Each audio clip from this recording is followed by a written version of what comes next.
diletakkan pada satu tempat, dibiarkan sampai kering, sampai boreh. Boreh itu ora di labur nih, boreh sampai apa? Membreh ini kan, boreh ini artinya garing. Kembang boreh, kembang jarno sampai garing. Tapi wong paham ini boreh ini kudu usape. Nah, ini sing salah seperti ini. Pemahaman ini perlu kita teruskan. Nah ini dari segi ini geras batu andesit. Batu andesit. Kalau melihat dari coraknya kayaknya Mataram deh. Mataraman. Coba kita ukur dulu. Ini tidak 50, itu sudah 70 lebih ini. 50. Bawahnya 20. Oh ya, 70. Lihat dari cakriknya ini 1, 2, 3, 4, 5, 6. Ini masih kerabat istana dalam. Jadi jero beteng.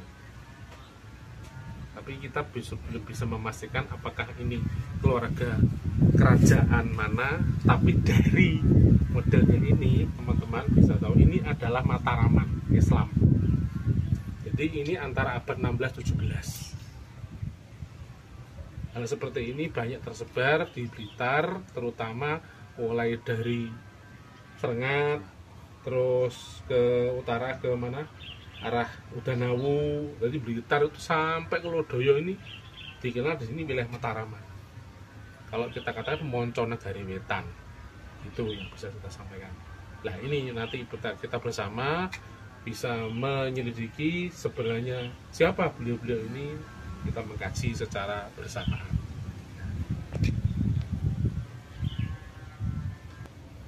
Abadnya antara 16-17.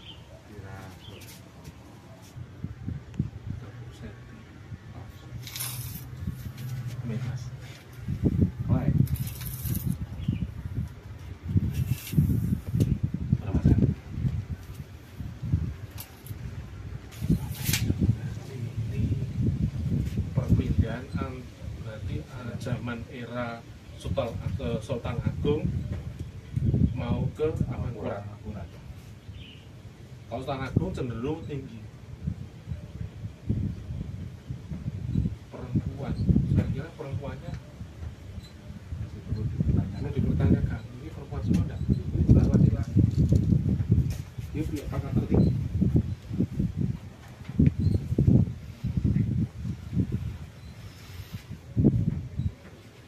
Sebutannya di sini namanya Triroro, cuma orang sini Tiloro.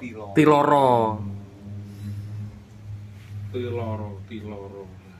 apakah itu 3 perempuan apa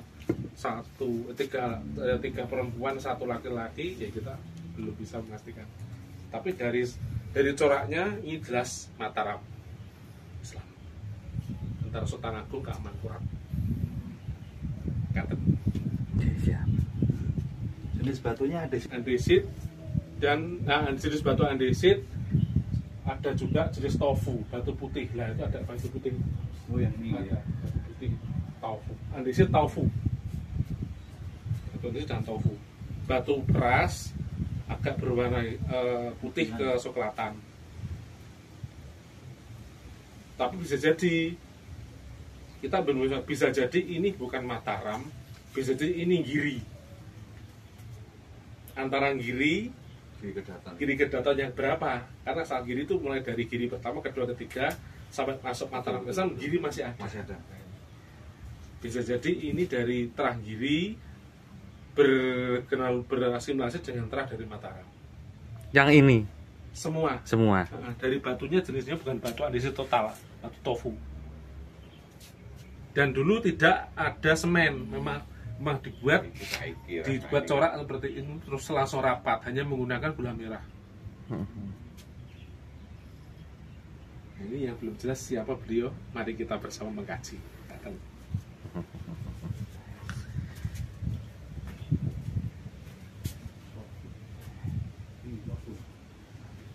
Ram ini kisi-kisi untuk sejarahnya seperti apa Gus? Ada beberapa yang perlu kita perhatikan dari beberapa versi cerita. Yang paling perlu kita garis bawahi itu adalah era Raja Mataram yang kedua, yaitu disebut Hanyokroowati atau disebut Panembahan Setokerapyak. Beliau menjadi pemerintah kedua dinasti Mataram Islam, tapi tidak lama, sebentar, disebabkan karena beliau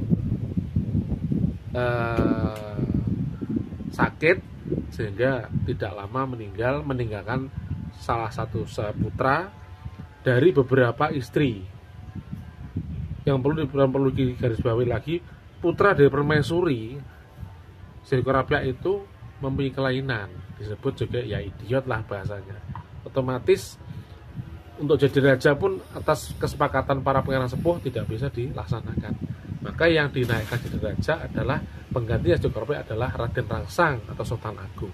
Nah, perlu diketahui ada beberapa cerita yang menjadi sebuah, kami mendapat catatan, yaitu terkait dengan Panembahan Kajoran. Siapa beliau? Beliau adalah kakak sepuhnya daripada Raden Dimas Rangsang. Jadi kakak tertua. Artinya Panembahan Hanyokroowati, orang tua dari Raden Dimas Rangsang dan Martopuro ini, perlu diketahui bahwa Martopuro itu adalah putra dari permaisuri, Raden Rangsang putra dari Selir. Lah, disinilah kita perlu tahu banyak yang dijadikan Selir itu hamil lahir pertama sebelum kelahiran putra permaisuri. Salah satunya yang perlu diketahui ada Panembahan Kajoran itu memiliki anak putri 3 semua. Ada yang mengatakan 3, ada mengatakan, ada beberapa versi mengatakan 5 semua putri. Tapi ini perlu kajian lebih akurat untuk menyusulnya. Lah, ada sebuah tutur bahwa ketika Blitar diperintah oleh saat itu diperintah oleh Adipati Nilasuwarno atau Ari Blitar pertama, itu 3 putri dari Panembahan Kajoran itu dihadiahkan kepada Nilasuwarno. Ini yang menjadi catatan harus kita cari, kita kaji, karena saat itu dikatakan 3 putri ini memang benar-benar diberikan kepada Nilasuwarno atau hanya sekedar diaku adik atau sebagai saudara. Nah, ini yang harus menjadi bagian penting untuk kita ambil entitas kajian yang perlu nanti kita jelaskan kelanjutannya. Karena sejarah di Tiloro atau Triroro ini memang harus kita kuak pelan-pelan, tidak bisa kita sembrono. Sebab sejarah itu menyangkut fakta dan juga menyangkut bahasanya lebih logik, yang ke depan nanti anak cucu kita bisa menjadi catatan resmi buat sejarah wilayahnya. Era itu Pajajaran mau nonton dereng, Bos. Pajajaran waktu itu sudah runtuh, sudah selesai. Terakhir Pajajaran itu 1592 saat kedatangan Belanda. Belum runtuh total, tapi masih kecil-kecil, jadi Kawali, jadi Surosoan, jadi pecah-pecah kecil. Rajanya pun raja wilayah. Sehingga salah satu yang perlu kita cek pada saat berdirinya Mataram Islam oleh Senopati, Pajajaran masih di bawah kendali Pajang. Tapi ketika saat Pajang runtuh, maka berpindah di bawah Panembahan Senopati. Namun Panembahan Senopati saat itu tidak mau memerintah menguasai wilayah Manconegari Kilen atau Pajajaran Sunda, sehingga disangka pada saudaranya di Cirebon. Karena Pajajaran sudah kerajaan kecil, dianggap tidak menguntungkan bagi Mataram Islam. Terus untuk nama-namanya itu yang 3 putri dari Panembahan Kajoran itu menurut kalau menurut jadi catatan sumber Kajoran itu ada catatan, kami pernah membaca pada catatan 1697 Masehi bahwa Panembahan Kajoran atau Panembahan Kajoran itu memiliki 3 putri, dikatakan kembar, tapi ada yang mencatat 4 putri. Nah, ini yang perlu dikaji lagi. Ada yang menamakan adalah Rayong Sari pertama, Rayong Wulan kedua, Rayong Gati. Nah, apakah yang di Triloro itu nama itu? Nah, ini nanti kita kuak bersama-sama. Belum bisa disingkirkan kepastian karena memang Blitar ini banyak misteri yang belum dibuka. Nah, ini yang perlu kita jadikan acuan untuk kita cari bersama-sama, menyangkut juga ahli sejarah, tim juga sosial budaya, kita menggandeng tokoh-tokoh sekitar supaya kita lebih arif dan bijak untuk menentukan sejarah yang ada di punden desa Kelurahan Blitar. Sumur putih. Ya, sungut ini, sungutan nih gula nih. Nah, itu artinya dia punya pangkat. Abdi yang punya pangkat. Ya, yang punya jabatan.